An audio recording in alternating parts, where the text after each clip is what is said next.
Moderator, Commissioners, unusually, may I begin the presentation of this report of the General Trustees today by explaining who I am. The General Trustees' current Chair pro tem had until recently, very recently, not anticipated being in the hot seat today and is unable to be present due to a previously arranged commitment. My fellow General Trustees have therefore somewhat generously asked me to present the report instead. So instead of hearing a forensically prepared presentation from Alan Kennedy, our Chair pro tem, I fear you will have to do with me.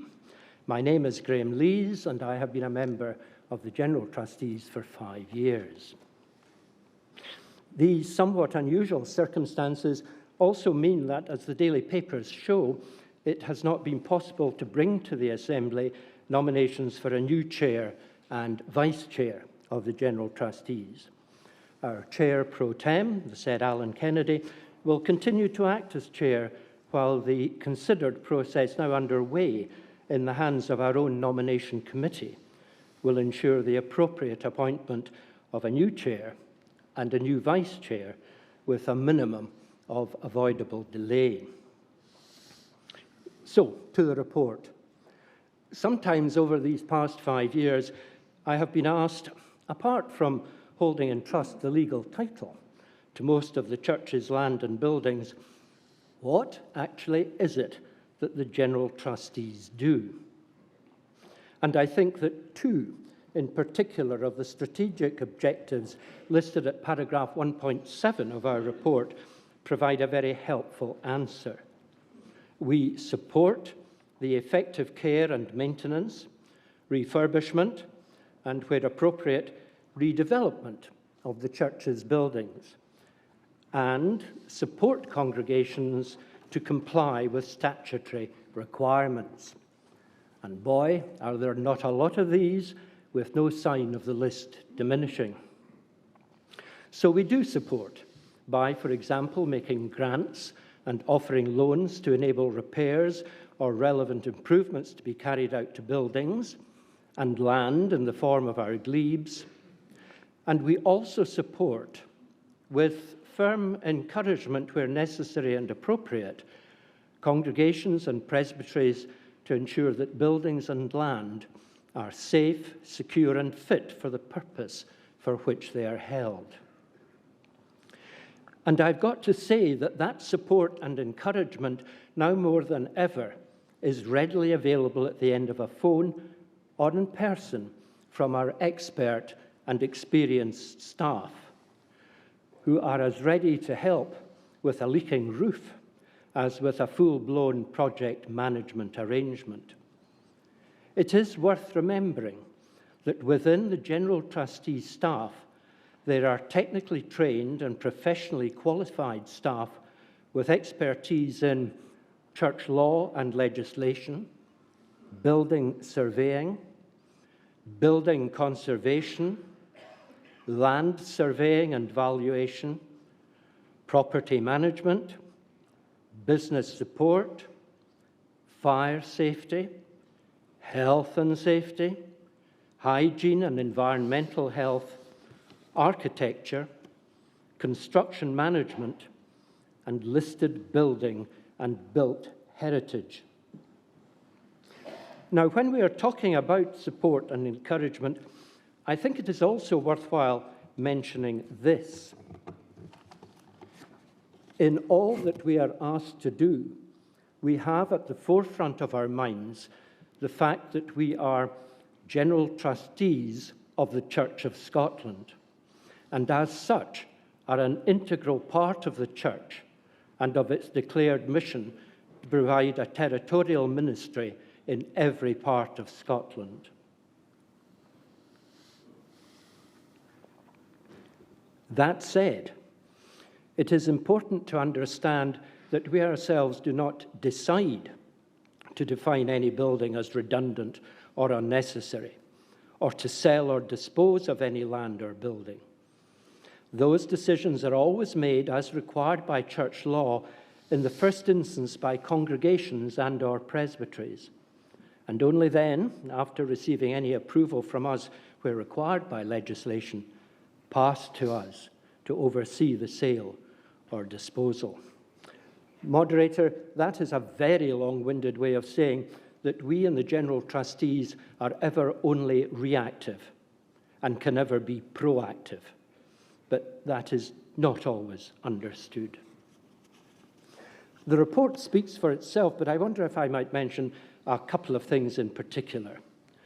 Work under the Presbytery Mission Plan Act is now well underway, and the significant duties and obligations it places upon the General Trustees, along, of course, with the Faith Nurture Forum and presbyteries, have been acknowledged within the General Trustees by our specially established PMPA committee.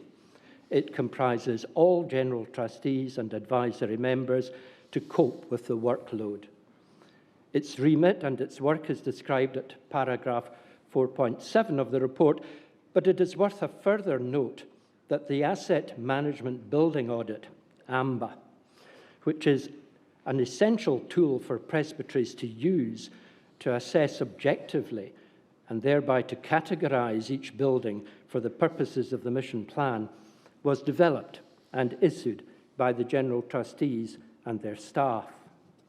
In short, therefore, we have prepared a tool which, avoiding the pitfalls of subjective assessment, will assist in the implementation of this very significant piece of legislation. We are now heavily engrossed in implementing the terms of that legislation and are ready to address our obligations in the future in the annual reviews of the mission plans. I think it is also fair to say that this Act confers another layer of responsibility upon us.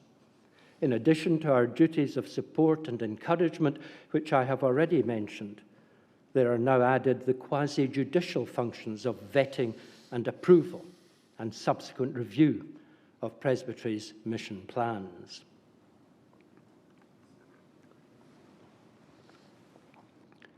The interaction of historic properties, so-called, and the dissolution of their congregations is posing an interesting and challenging dilemma for us.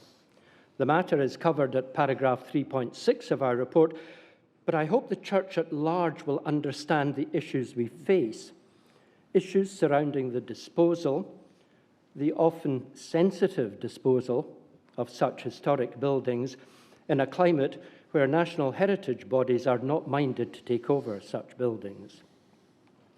And as importantly, the practical issues of meeting the costs of maintaining, repairing, and insuring such buildings until they can be disposed of, when such funds as we do have, and these are not limitless, cannot be legally applied under charity law to cover such costs for a surplus, vacant, and redundant building which is no longer in use for Church of Scotland purposes. As you can imagine, this matter, which does involve elements of risk for the trustees, is of an ongoing and deep concern for us. In a not unconnected matter, the General Assembly have this week passed a deliverance in the report of the Assembly Trustees, authorising ourselves and the Assembly Trustees and others who may have an interest to engage in a discussion about the administration and application of various funds which we at present administer. I only wish to say that the General Trustees very much look forward to working collaboratively with the Assembly Trustees in this important piece of work. On a positive note, Commissioners will have noted that our Presbytery Strategy and Innovation Committee has been engaging with the Scottish Futures Trust to identify whether any of our redundant rural church buildings can be used for other community purposes, with several in the Highlands and North West under active consideration. So, happily, the connection between a beloved church building and its surrounding community will not be completely lost. And if I may indulge myself for a moment as a child of the manse, may I mention our manse working group. The group's remit and work are described at paragraphs 4.3.5 to 4.3.8 of our report. Very full engagement with presbyteries on these issues is being experienced. But here, once again, I want to emphasize that we and our staff are here to support and help congregations and presbyteries to investigate with them ways to ensure that manses are maintained and are repaired to a fit and proper standard, but that without the age-old dilemma of a minister's perfectly reasonable and understandable discomfort at asking their struggling congregation to spend money on their house. Perhaps the first step might be to persuade congregations that their manse is perhaps their most valuable asset and is worthy of care and attention. Finally, and harking back to what I said some time ago about the General Trustees holding in trust the legal title to most of the church's land and buildings, even that seemingly simple function is now becoming fraught with practical concerns, thanks to recent land legislation passed by the Scottish Government. Although the Land Register of Titles presently shows publicly who the legal owner of any land or building is, it has now become law that there should also be shown publicly on the Land Register details of who that owner's associates, those others who may be deemed to have an influence or control over any dealings in the land or buildings are. There is an extremely clear and comprehensive explanation of what this means for us and what is involved for the General Trustees and for congregations at paragraph 7.2 of our report. But you will see in particular that details of a congregation's minister, session clerk, and treasurer will require to be given to the General Trustees to be then submitted to the Land Register in a special format, with these details needing to be updated every time there is a change in such office holders within a congregation. We are engaging through the Solicitor of the Church with the Scottish Government in an attempt to convey the disproportionate impact which the legislation will have on the Church and secure an amendment of the legislation so as to exempt the Church from its provisions. These discussions are still at an early stage, and it is perhaps too soon to say whether they will bear fruit, but the Solicitor of the Church has whispered in my ear as I ascended the platform this afternoon that word has come through from the Scottish Government that they look forward to having a further meeting with us to discuss this matter further. As I say, whether that will bear fruit or not is a matter of conjecture. But we will be in touch direct with congregations once we have more to report. In the meantime, can I encourage all commissioners to be in touch with their MSPs to raise their concerns about this piece of legislation? And a style of letter to do that is available from our very own law department. Moderator, I have covered only a little of what we have been working at over the past year, but I hope it has given an added flavour to the terms of the report before the Assembly. In everything, I and my colleague trustees must pay tribute to our busy and expert staff, who once again over this past year have played a significant part in assessing and assisting the Church's response to the ever-changing facets of COVID. Moderator, I have much pleasure and the privilege of presenting the report of the General Trustees of the Church of Scotland, and as I am not a commissioner, would ask the clerk to move the deliverance. Thank you. Moderator, I so move. Seconded. Thank you.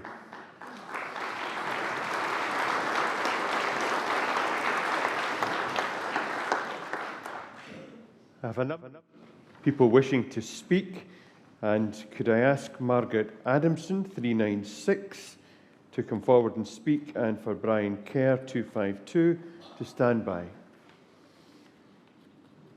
Moderator, I'm online. Can you hear me?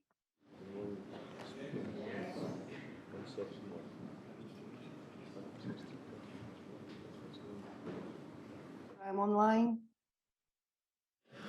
Yes, we've got you. Thank you, Moderator.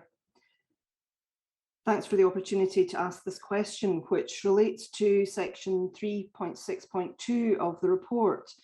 I just want to start by saying how reassuring it is to see articulated that the matters of disposal of buildings weigh heavily on the hearts and minds of the General Trustees, as they certainly do on congregations. In addition to being capital assets and spiritual homes, historic and other buildings are also vibrant witnesses and repositories of both spiritual and personal, social, local and national histories. Do the General Trustees have any mechanisms in place to enable the Church to engage with archivists, church archivists, civil archivists, or local historical societies, so that this richness and vibrancy can be recorded, even if it can't be preserved? And if there isn't such a mechanism, would the Trustees be willing to consider this as something that their working group might look to take up? Thank you. Thank you very much indeed for your question. The answer quite simply is yes, but I'm a retired lawyer, so I'll add a bit onto that.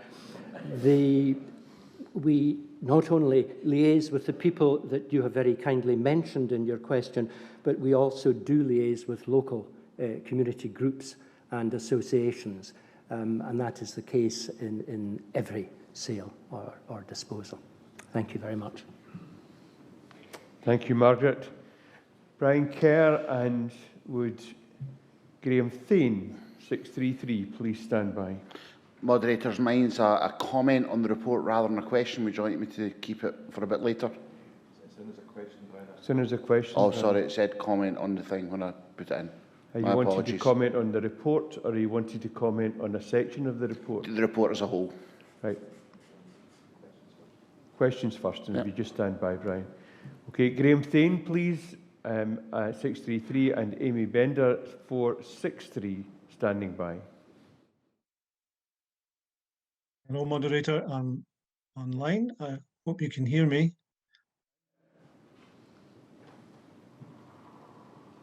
Minister of a congregation which is in a deferred union with a recently united congregation, and we have 3 buildings, and are considering what we will do with these 3 buildings, whether we will pick one of them or 2 of them for the future. I've consulted with our presbytery property convener and buildings officer, and we have decided that we need to obtain 3 pieces of professional advice from cost consultants about existing repairs, from surveyors about the marketability and value of our buildings, and possibly from architects for feasibility studies. I was interested to hear the conveners say that there were many of these services available within the General Trustees, and he was asking us to bear in mind the talents of the people that are available. I'd just like to ask if any of these 3 services are available through the General Trustees rather than through professional services. Our property convener is suggesting to us 3 in each case 3 names of professional companies who will do this work, but I'm asking whether these kind of services are available through the General Trustees. Thank you. And thank you for that question.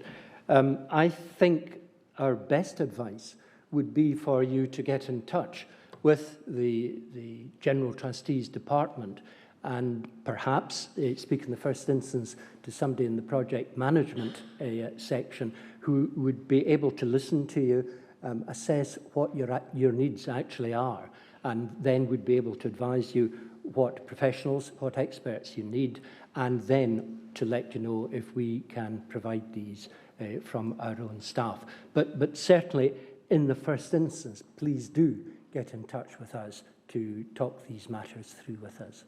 Thank you very much. Thank you. And would Gary Bainbridge 216 please stand by?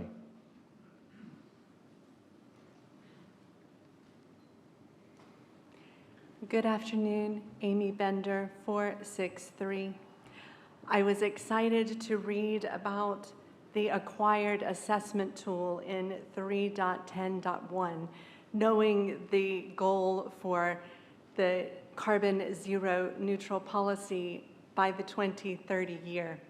I am interested to know how I can access this acquired assessment tool because we are eager to get on with the work of making our buildings more carbon neutral. Thank you.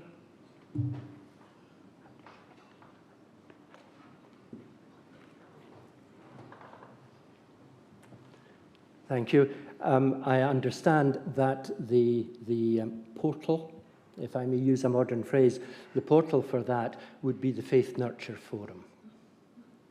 Thank you. Thank you. Gary? Moderator 216, Gary Bainbridge. I wonder if in encouraging us to write to MSPs, the letter could be sent to commissioners by email rather than being with the Law Department, please.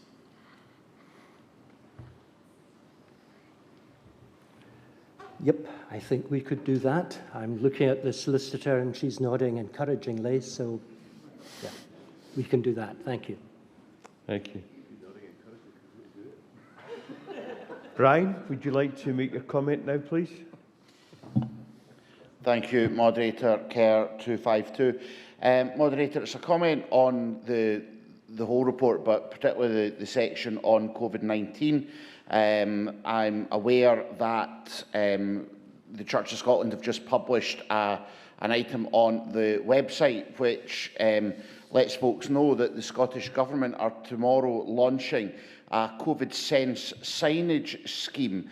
I've been privileged to work alongside some really creative folks in the General Trustees over the last few years with the COVID agenda. And this is the next stage of being able to encourage congregations to integrate the risks of infection into their general risk assessment, and will allow congregations to enter certain details, create customised posters with the Scottish Government logo that perhaps gives congregations a little bit of encouragement that what they are doing and continuing to do is with the support of the general policy of the Scottish Government. We heard from Jason Leach earlier on in the week about how we need to remember that COVID is still with us and that we have a duty to protect those within our communities as well. So, Moderator, I am delighted to note in this part of the report with the COVID section that the Scottish Government are launching this tomorrow and that the Church of Scotland are the first pilot organisation to get involved, and I'm certain that office bearers will be delighted to receive an email with all the details of how they can join the scheme and download things. But I would just like to pay tribute to the staff and the General Trustees who have worked tirelessly over these last 2 years alongside the Principal Clerk and others to make sure that our churches are as safe as they possibly can be over this very difficult time. Moderator, thank you. Just very briefly, can I thank Mr. Kerr for his vote of thanks to the staff of the General Trustees. They have had a hard time assisting the Church in coping with COVID, and we are very much in debt to them all.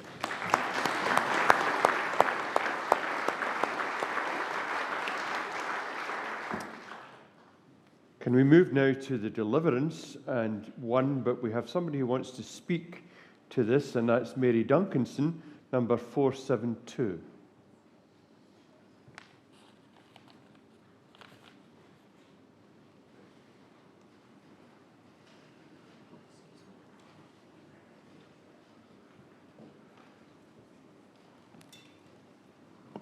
Okay, Thank Mary. you, Moderator. Mary Duncanson, 472.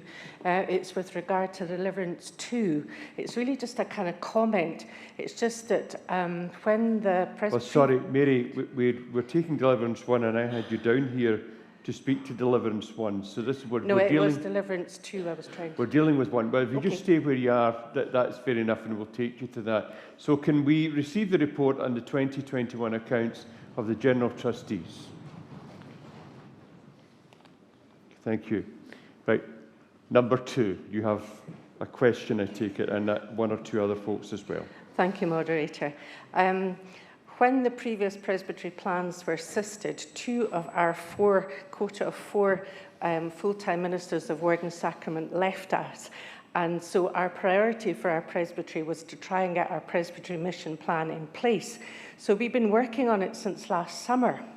And to date, we have submitted 3 drafts, but it wasn't until the last draft that we were informed that AMBA had to be part of that process, and we were not really aware of that. Our audit has been done, but there has been a wee bit of a hiccup, and it's kind of halted our Presbytery mission plan in its tracks. So I just wanted to make that comment that AMBA seemed to come in later than we'd started our process.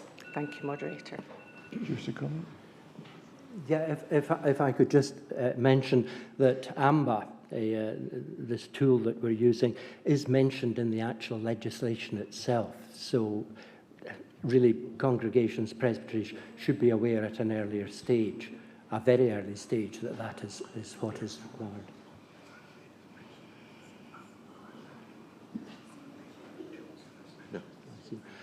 Yeah. If there is any confusion, it may be the fact that AMBA is a child of the toolkit, and the toolkit is mentioned. AMBA is a form that has evolved from the toolkit document that the General Trustees prepared and issued a couple of years ago. So if there is any confusion, that will be the reason for it. But certainly, toolkit is mentioned in the legislation at an early stage, and that is to be seen as involving use of the toolkit's child, AMBA. We had done that, and we had listed the buildings A and B, but it wasn't till later we were kind of made aware of AMBA, and I just wanted to make that point. Thank you. Thank you, Moderator. Yes, that's noted. Thank you. Thank you. William Ray, 431, would you please speak now? And Sarah Nichol, 154, stand by to speak.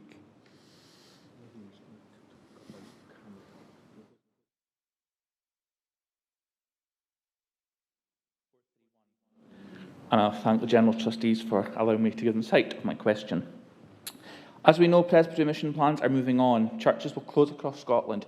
What support will the General Trustees give to presbyteries that buildings will close? And to ask the General Trustees also, what support would the General Trustees give to any presbytery in connection with the buildings officer that's looking up to set up a redundant buildings group, or are looking at how to set up a redundant buildings group to look after the buildings that are going to obviously close, to save the General Trustees having to travel miles across Scotland to look after buildings?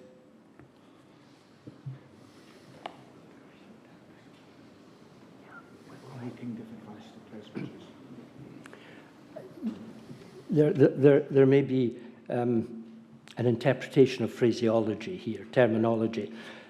The General Trustees are only empowered to look after, i.e., maintain, repair, do everything that's necessary for redundant buildings that have come to be as a result of the dissolution of a congregation.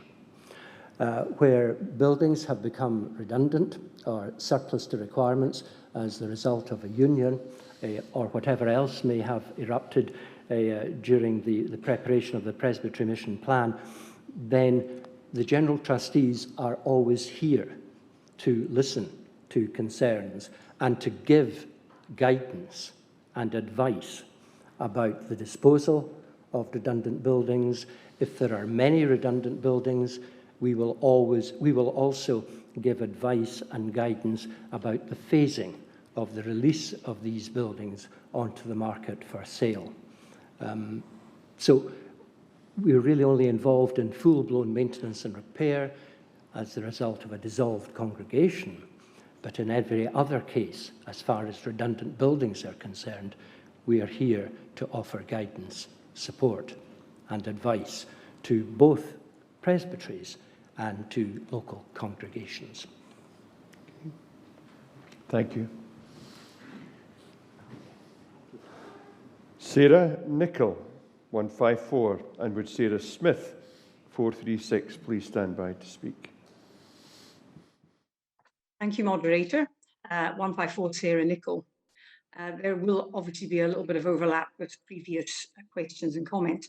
With all the impending church building closures and the possibility that some at least will take a while to sell due to their heritage listing and essential repairs, I note in your speech, I've had to change my question, that General Trustees cannot, under trustee law, take responsibility for these ongoing repair and maintenance costs.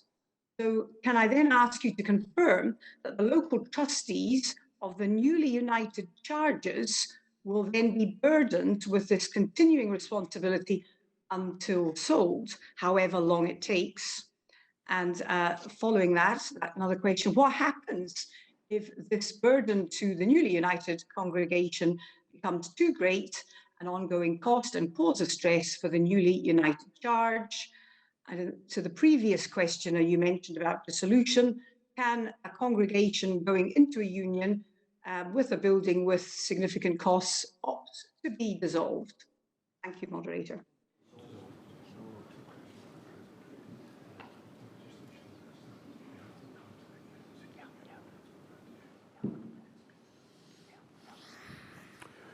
Okay, there are one or two questions there. The first is the question of a united congregation being left with the maintenance and repair responsibilities for a building that has become redundant. Yes, the answer to that question is yes, that congregation will continue to be responsible for any redundant buildings arising as a result of the union. As far as the second question is concerned, where perfectly properly you suggest that it may well be the case that where a united congregation is confronting that particular dilemma, they may decide that they are going to go for dissolution. That would be, as I understand church law, and I stand to be corrected, that would be a matter for the congregation and the presbytery of which that congregation forms part. Can I perhaps add a rider to all of that in saying, please, if you're confronting these kind of problems, then do contact the General Trustees. We may not legally be able to help you by writing you a cheque, but we certainly can assist you in working your way through what may become a very difficult situation. Thank you. Thank you. Sarah, do you want to speak? And would Richard Buckley, number 193, stand by to speak? Sarah Smith, number 436.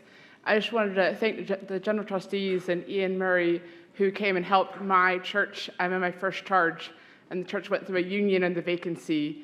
And I contacted the General Trustees when I first started to help with working with the church to figure out which church building to look at selling. And I appreciated the support that you all provided for myself in my first charge in this uncommon time. So thank you very much for this work.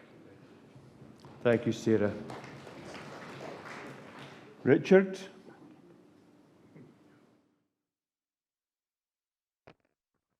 Moderator Richard Buckley online. I hope you can hear me. Moderator Richard Buckley online. We can hear you, Richard. For those of us who feel perhaps betrayed and alienated by a decision of the General Assembly taken earlier on in the week, would the General Trustees consider selling at a nominal sum to congregations who may wish to leave the denomination?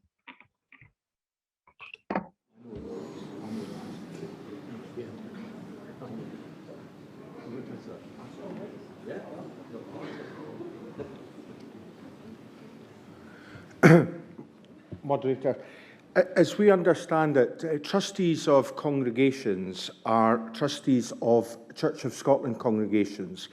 And in previous cases where there have been one or two congregations left the denomination for various reasons, the presbytery has usually appointed assessor elders, and they become the trustees for that Church of Scotland congregation. So it's not possible for a congregation and its trustees to leave the denomination as trustees of still the denomination. They have to leave, set up a new congregation, and whoever remains continues as the congregation's trustees, the Church of Scotland congregation's trustees.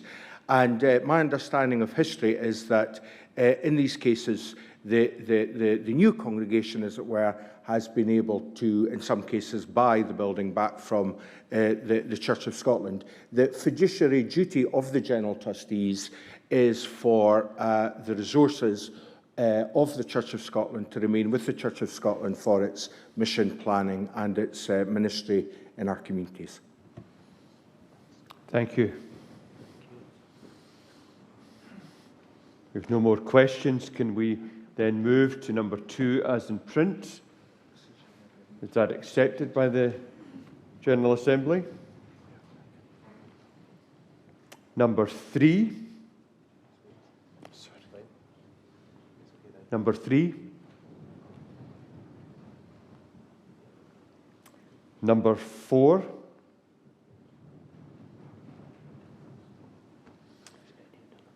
Number 5. Now we have got 3 new 5s. And we'll have to take one at a time. The first one is in the name of Dr. Scott Kirkland, 199. Mike Goss. All right, it's not the... Okay, Mike Goss. Sorry, Mike Goss first of all, number 405. Mike. Thank you, Moderator. Mike Goss, number 405. Yes, I move the deliverance that's in the hub, and it reads, instruct congregations A to provide a valid energy performance certificate with a Manse condition schedule when this is submitted for inspection to Presbytery from December 31st, 2022, and B to ensure the energy performance certificate rating for the Manse is within categories A to C by 31st December 2025 as a target date, through carrying out any necessary improvements to the building or through the sale and purchase of an approved manse by that date. Moderator, this is actually not an entirely new matter. Somebody reminded me today that the Assembly in 2013 passed a motion instructing congregations to provide an energy performance certificate for their manses. What's embarrassing is I think I was the one who moved it. So this is work that still is under the instruction of the Assembly to be fulfilled by many presbyteries and their congregations. So I am not putting something new in 3A, but really renewing the instruction that we have already had, but giving a date on that to ensure that this is done and checked through the Manse condition schedule process. But secondly, putting in a process to do something about that. You will be aware, Commissioners, I think, that the news yesterday is that we are expecting a significant increase in energy prices in October, the regulator has said that someone on the average is going to be paying another £800 per year from October. I worked out what that means as a proportion on my bill. It means it'll go up from £5,000 a year to £7,000 a year at the same percentage increase. The amounts that we heard about on Saturday of a colleague with an energy bill of £9,000 will go up to over £12,000. These are not sustainable numbers. Habitable, which we've already agreed, must mean, I think, heatable. We must think about our energy costs, and with the whole thing about net zero coming along, we will need to think very hard about how we provide proper energy savings in our ministers' manses, and I so move. Is that seconded? Thank you. Questions, discussion, comments? Please. I have one here first of all, and then I'll take you. Yes.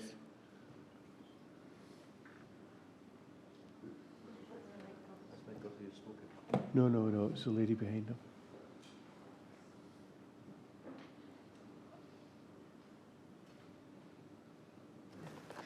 Moderator Yvonne Grant, 397 Dundee Coleside Parish Church. I'm wondering, during this discussion, if there's any thought to grants being given to churches who have got antiquated boiler systems to make them more feasible for what we're about to go ahead. In the past 18 months, we have had personal quotes for new boilers for £42,000. £42,000, which could feed nearly the whole of Dundee for 3 months. Now, to me, we need to think drastically and carefully about how we heat very old buildings, and for that matter, new buildings too. We need a way of making our buildings more economically friendly for the future.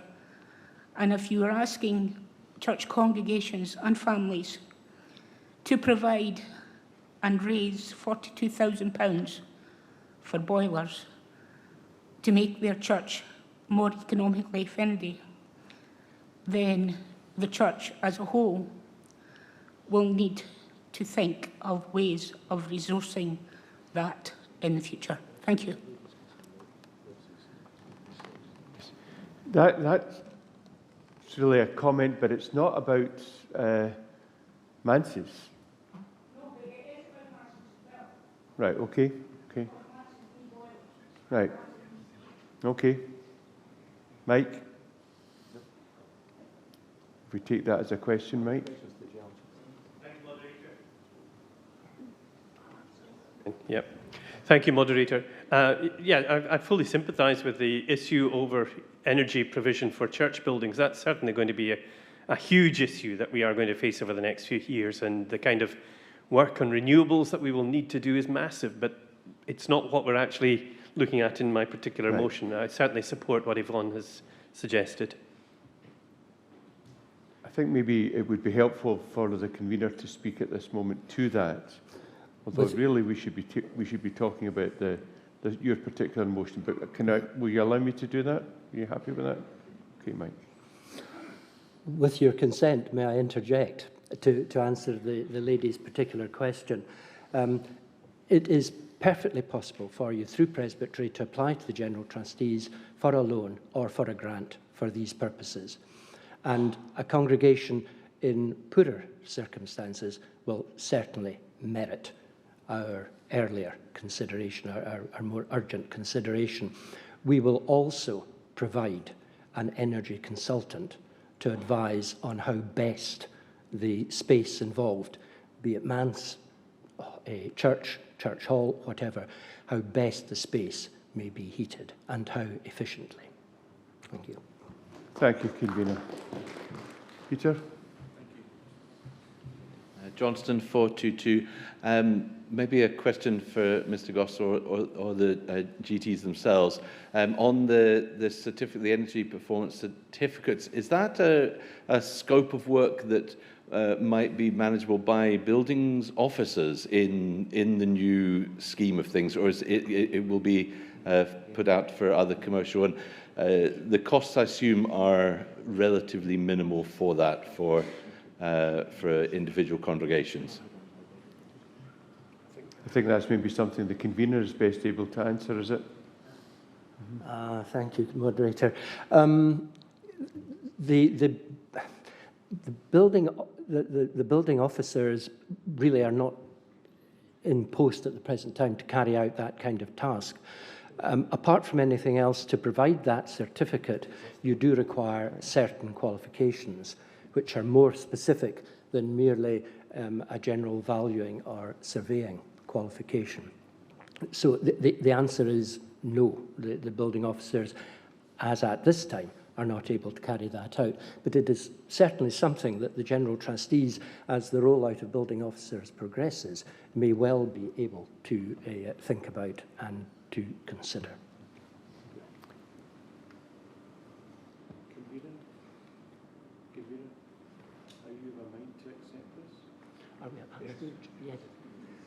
As far as the deliverance is concerned, we are delighted to accept that deliverance from you.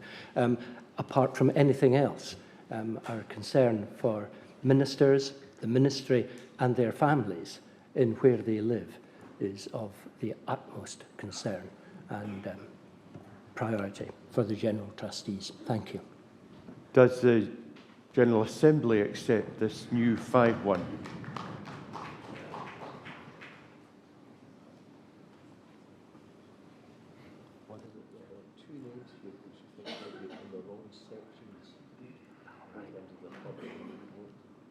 There are two names.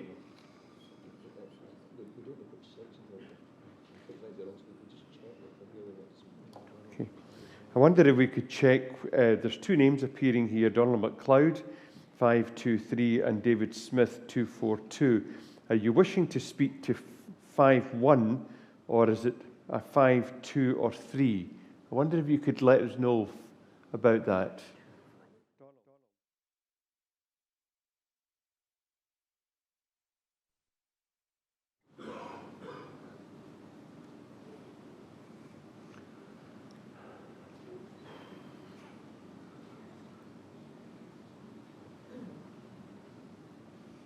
We're battling with all this in our own congregation, and I used to be in the building industry myself, and I just listened to one lady say that the new heating system was £46,000 or something like that. Retrofitting buildings is colossally expensive. With presbytery plans and parish groupings going to emerge over the next few years, what about, as part of a parish grouping, a brand new manse being incorporated into any given parish grouping or amalgamations of congregations? A brand new build, modern, insulated to high levels, and fuel efficient. End of comment.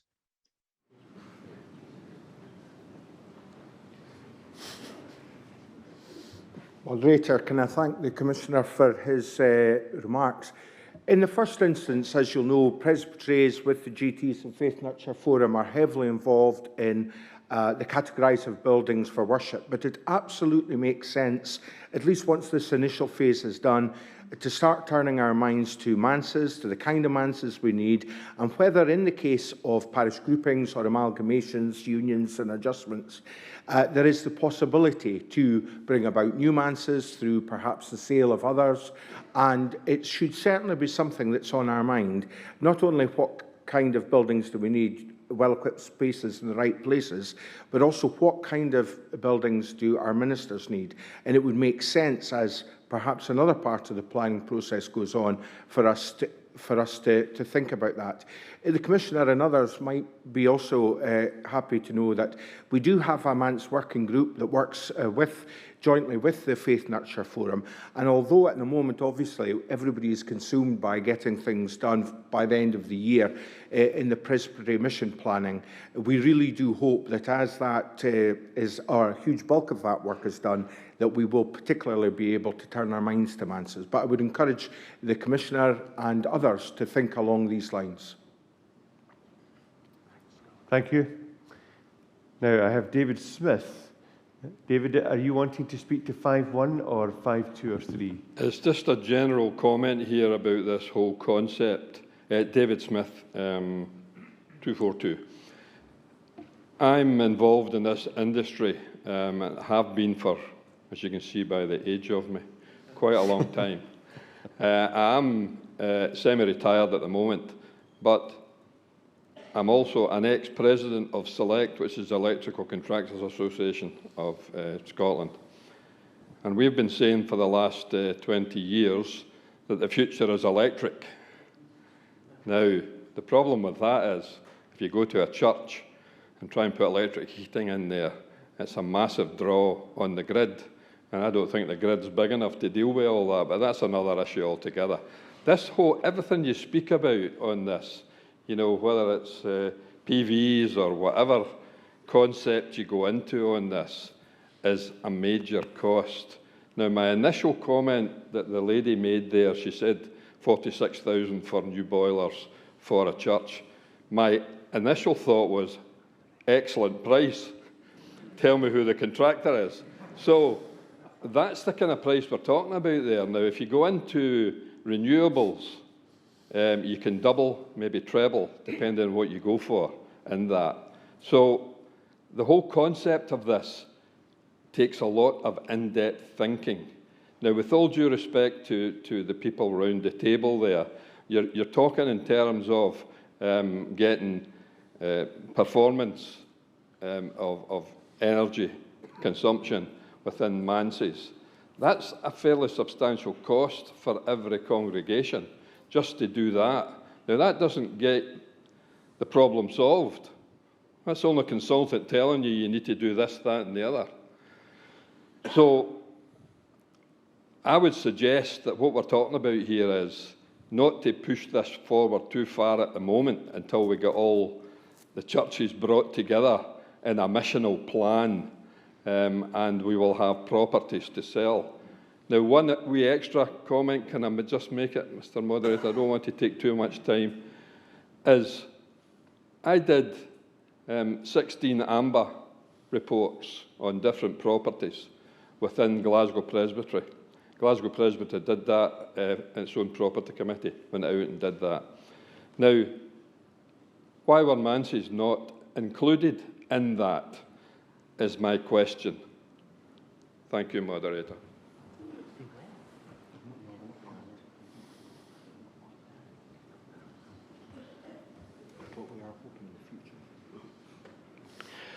Manses weren't included under the Presbytery Mission Planning Act because, quite simply, there wasn't going to be time to incorporate all of the information and data about Manses there. But we have got to say that once we get the initial phase of the Act over and done with by the end of this year, then our attention is going to return to Manses, and Manses will get very due consideration at that point. But as you said earlier, there is not a lot of point in doing that until we see what Manses are actually going to be required as a result of the mission plans. Thank you. Now, it's my mind that we have passed 5.1 as a General Assembly. So we need to move on now to Robert Mallinson and number 392, and you'll see going up in a moment.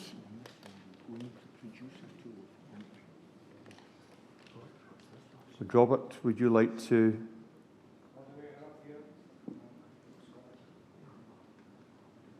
We can see you. Yeah. Thank you, Moderator. Bob Mallinson, number 392. Would you like to read it, or do you want me to read it first? Do you want to read it first, Moderator, if you like? Okay. Instruct the General Trustees and Faith Nurture Forum to work with presbyteries to help them audit and assess the current stock of manses and other residential properties across the church in such areas as energy efficiency, provision of services, maintenance to a good standard and future sustainability, and to remind presbyteries of their ongoing responsibility to ensure where there are concerns around the condition of a manse, they should consider what action should be taken, which may include working with the congregation to upgrade or replace said manse. Thank you, Moderator. This proposed deliverance comes firstly as a result of my own personal experience of living in a manse.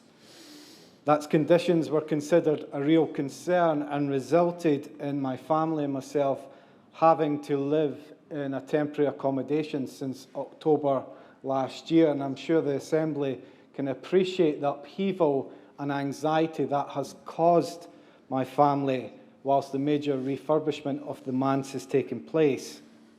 I think it's important for me to highlight and endorse the General Trustees' response to that situation.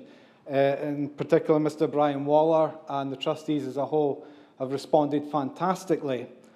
I only wished I could say the same about the Presbytery. The second reason behind this proposed deliverance is the discussions that took place on Saturday during the Assembly Trustees report, when various parties raised the issues of spiralling fuel costs and the struggle that many manse families and ministers are currently facing, with the true impacts of those fuel costs yet to come to the forefront later this year, I suspect. My wife and I are rather anxious about moving back into the manse to see what our fuel costs are going to be like. I know it's the case that many ministers and manse families were struggling prior to this situation. I can only imagine what it's going to be like as we continue to move forward into the future. I want to remind the Assembly that the manse is also, in the majority of cases, the minister's place of work. We heard stories on Saturday, and I've had to do this myself, of ministers putting on gloves, hats, scarves and coats so that they can keep warm whilst they're working. The question is, would we ask our central services staff to put gloves, hats, coats on to work and keep warm in 121 George Street because we don't have the money to pay the bills? So why do we expect our ministers to do this? Moderator, I'm aware that this deliverance does not solve the immediate crisis that many are facing. However, I think it'd be very short-sighted of us as a church to not start looking at this point to the future, in which the financial burden of those who are being forced, we have no choice but to live in the manse, is alleviated in some shape or form. Whilst I welcome that there are grants available to ministers, is that really the long-term solution for a problem that is not going to go away? Also, I don't feel it's appropriate in this day and age for ministers to have to come with a begging bowl to ask for financial help to live in a house they have no choice about. I've had to go and do this myself in the past, and the process is embarrassing and demoralising.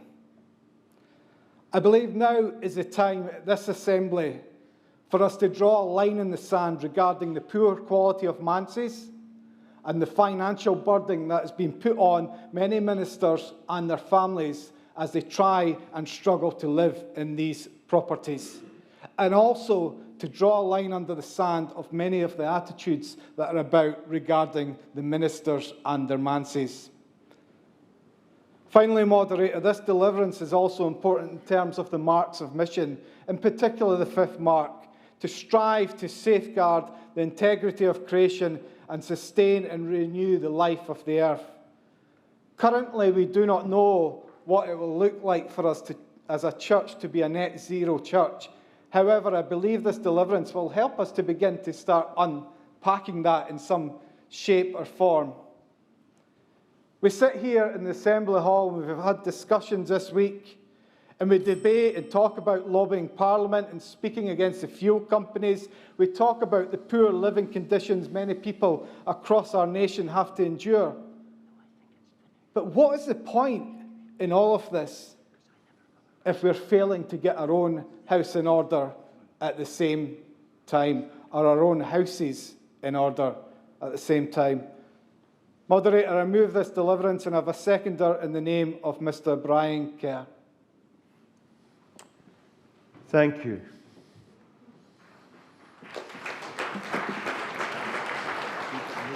Now, just so that we're clear, are there any questions?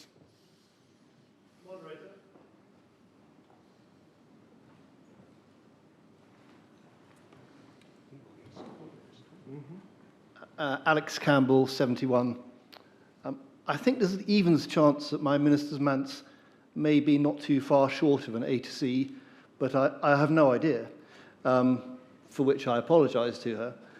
I just wondered, while my finger was hovering over the request to speak button, moderator, you informed us that we'd moved on from N51. The question I really had is whether this N52 should in fact be considered a counter motion, because it seems to me it covers largely the same ground, but without the urgency of a particular 2025 target date deadline. I would be in favour of this N52,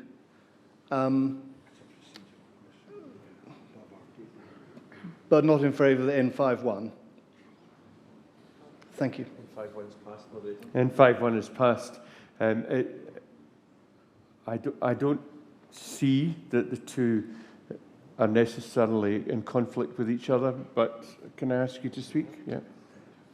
Yes, to assist the Assembly, we're perfectly happy to merge the two deliverances together, or separately, whatever.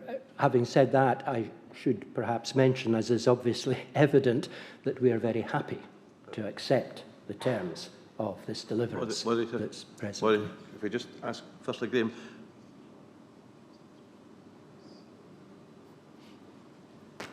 but just we were having technical problems. Again, so it's the Wi-Fi in the hall we think is not working. Wi-Fi's down?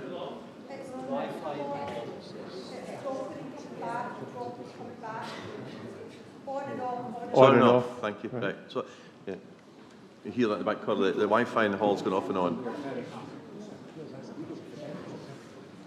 Well, the IT services are investigating the Wi-Fi in the hall, and if you can just give us a moment or two to see what the answer is to that, we can resume consideration of this matter.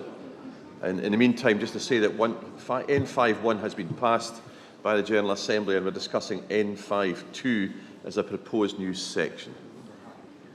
And because of the situation we had with the Wi-Fi, we really need to go back to 5.1. Now, not to debate it again, but simply to vote. Right? So, again, it's just to be sure about this. 5.1, is the General Assembly happy to accept that? And if hands online. And hands online as well. Right, so we're moving to section 5.2. The convener is happy to accept this. Do you want to speak to it? Very briefly, we are more than happy to accept this. In fact, this work has already been started within the General Trustee Department about 2 months ago. There is an amended form, shall we call it a AMBA Part 2, is being developed specifically to cope with the peculiarities, and I use the term advisedly, the peculiarities of manses. So this is well underway already, and therefore we are more than happy to accept this extra deliverance. Thank you. Bob, are you happy with that? Okay, thank you. Is the General Assembly of a mind to accept this? And online as well. Okay, so we move then to our third new section 5, which is in the name of Scott Kirtland, 199. Scott, would you please speak? Moderator, thanks very much. I'm Scott Kirkland, 199. The amendment that you see there says pass an amendment to the Consolidated Fabric Fund Regulations, dated paragraph C, to insert the words the income of the fund, the words after the words the income of the fund, the words other than rental income derived from vacant congregational property. Moderator, that will become clear what that means in a second or two. Can I first say, though, I am hugely burdened to give a word of thanks to the General Trustees for the excellent advice that we've had as a congregation through the years, one of the few congregations with a 15th century castle. But also when I had a season acting as Glasgow Property Committee's convener, every encounter I had with the General Trustees was treated with the greatest courtesy, professionalism, helpfulness, no matter how naive my question, small or large. So I just want to say a huge thanks to the General Trustees for their work, which I believe they do in impossible circumstances. My new number 5 is about money. And the report mentions in 5224 that in administering the Consolidated Fabric Fund, there's an entitlement to charge an admin fee, and they have the right to determine that amount.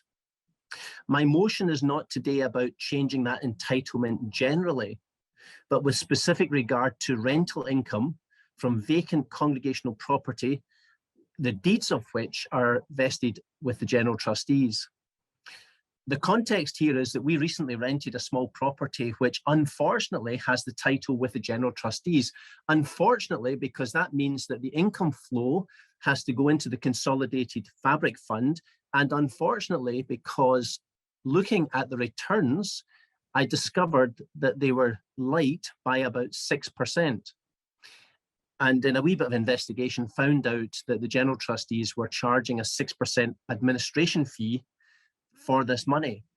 We actually didn't want the money to go to the Consolidated Fabric Fund, and we certainly don't want to pay 6% to have it go there against, you might say, our will. We, of course, bear all the responsibilities for the property, health and safety of users, landlord, gas safety certificate, electrical certificate, energy performance certificates, you name it. Of course, that responsibility still lies with us. And now we have to pay for that less 6%.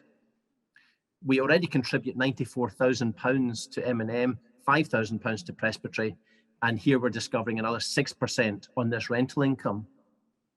My change, I believe, will have small financial impact on the scheme of the situation in the Consolidated Fabric Fund, because certainly not all rented properties are vested with the General Trustees. And of those that are, the 6% is a small amount compared to that which is generated by the 6% against items that are sold. I'm therefore asking that in that small scheme of things for the Consolidated Fund, but locally significant, that we amend the Consolidated Fabric Fund regulations in such a way that it excludes an admin fee against rental income, which is currently 6%.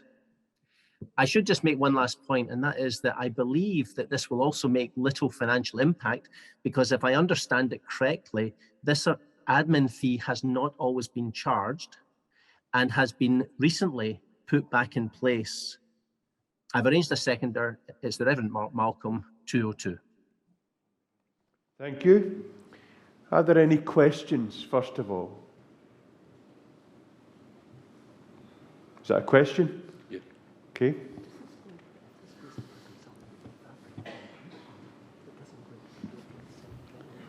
Sorry, this is a general question. Is this in order? No, we're dealing with a specific question to this, this item.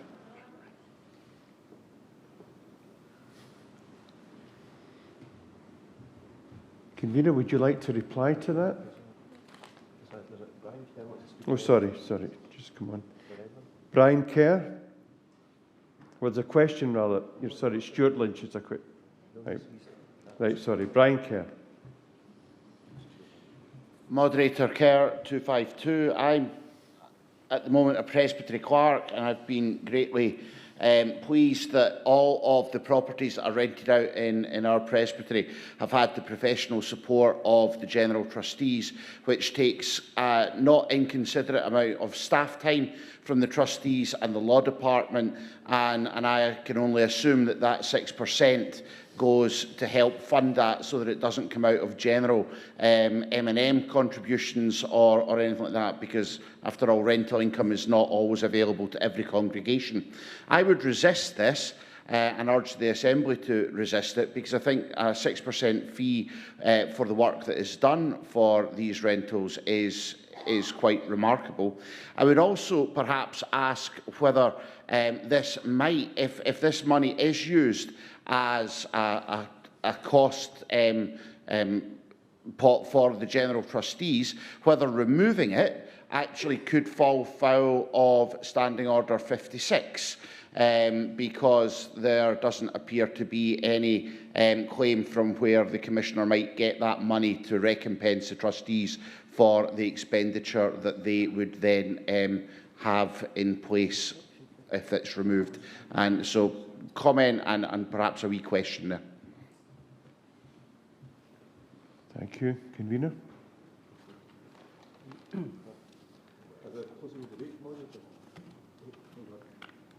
Oh, yes, sorry. We are closing the debate. There are no other questions. Can I ask then, are there any other questions? There's a question for Brian Kerr about the financial impact, I think, on the trustees. Yes. That's that specific. Can I answer that question? So that's all our money. Thank you, Moderator. Yes, the question about monies. Firstly, the fee is in fact an administrative charge for the work done by the General Trustees Department in preparing these rental leases. As an aside, I've got to say, as a retired practicing country solicitor, when confronted with the ordinary sale of a property or the lease of a property, you grab the sale of the property before you would ever touch the lease of a property. Lease of a property is a complicated, time-consuming and very, very detailed business. That's by way of an aside. As far as the funds flowing into the General Trustees are concerned, these administrative charges are paid into our central fund. That central fund covers all of the costs of the General Trustees. At the present time, the income of the central fund is around £1.5 million per annum. That income into that fund is presently confronting a reduction of £300,000 per annum because of the reduction in COSIS commissions, which are paid to us and which are our main source of funds. It has been assessed that if we were to agree to this deliverance, then we would lose another £100,000 a year. So out of our annual need of about £1.5 million for our general purposes, we are going to lose in total, if this deliverance is passed, £400,000. Now, I should say that if any part of our central fund, that fund that needs the £1.5 million per annum, is in credit, then it is not kept in the fund, but that credit is transferred over into our central fabric fund. The central fabric fund is the fund which supports grants and loans to churches for fabric repairs, maintenance and enhancement. And it has also to be said that the Central Fabric Fund favours priority area congregations. So what I'm saying, I think, is this, that if we accept this deliverance, then it is prejudicing the amount of money we have available in our general fund, which in turn will prejudice the amount of money that general fund commits to the Central Fabric Fund each year, and that in turn may well prejudice the question of loans and grants that we are able to give, in particular, to priority area congregations. It's an answer to a question. Thank you.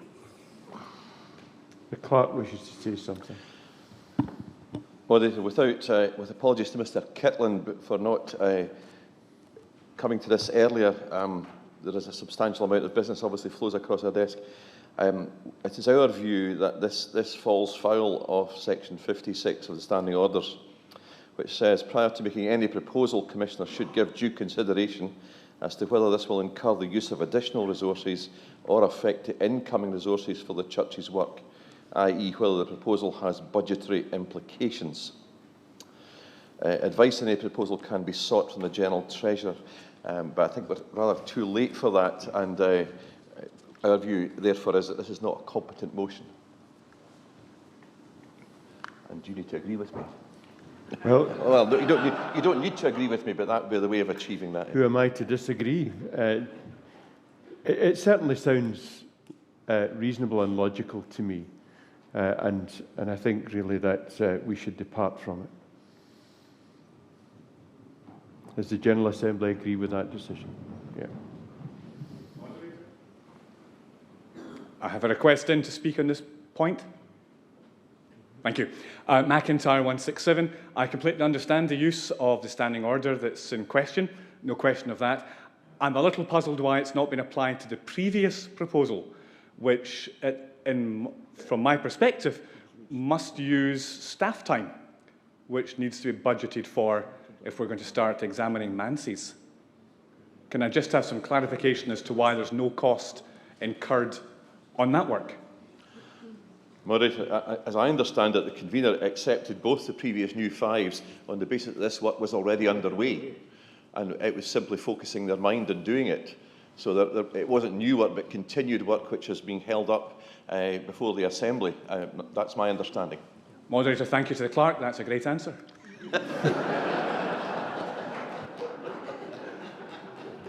That's a great reply.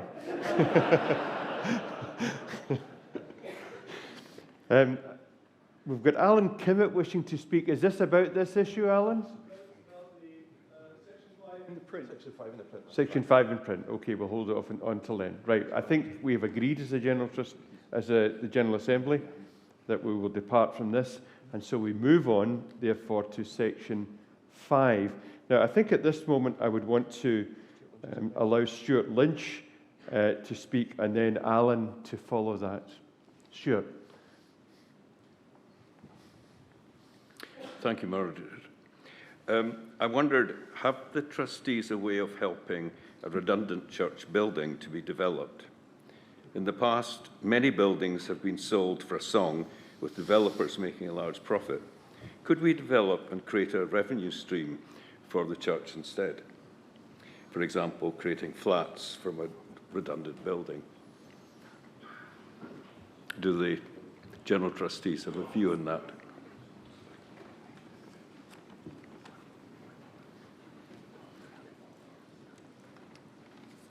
Answer. This is something that is to be considered by us, will be considered by us when we pass a building, a property, whatever, to the law department for them to sell. We also take their advice, their input as to whether they feel from their professional knowledge of the market whether it would be worthwhile inquiring as to the planning potential for that building. Planning potential is something that is, I can reassure you, very much on our minds. In buildings, certainly in glebes.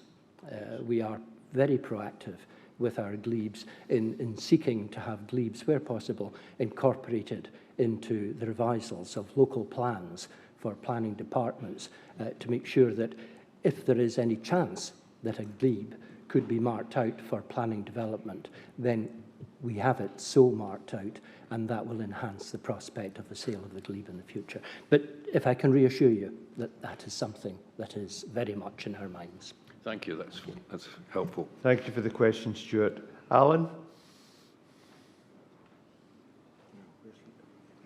Thank you, Moderator. Alan Kimmett, 338. It's simply to ask whether, when drafting the new Consolidated Act, those who are drafting it might use pastoral sensitivity in the terminology they use. Words like, when we're talking about cherished places of worship, words like redundant, and particularly disposal of redundant buildings, can be quite emotive for congregations.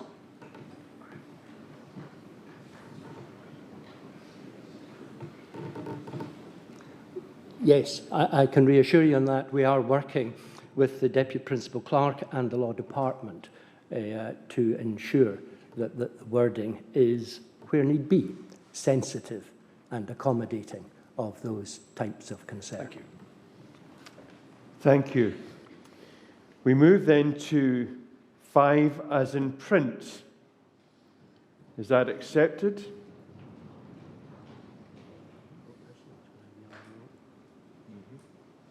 Six.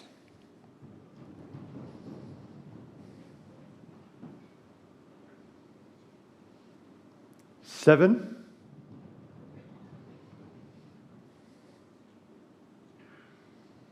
Eight.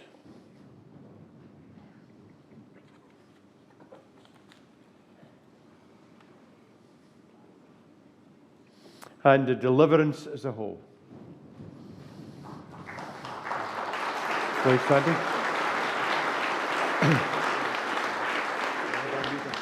Convener, I wonder if I might say a few words to you. Convener, from my own personal experience, the General Trustees have always been extremely helpful to me from when I was a minister in Cranhill all the way through. And I think the advice has always been, if in doubt, speak to somebody in the General Trustees office, and that's always been good advice to take and been very beneficial to us. You do a great job. Sometimes a thankless task, but I would want you to know that as far as we're concerned in the General Assembly, one that's vital to the Church, and we very much appreciate everything you do and the time that you give up in order to do it. So thank you very much on our behalf. Thank you.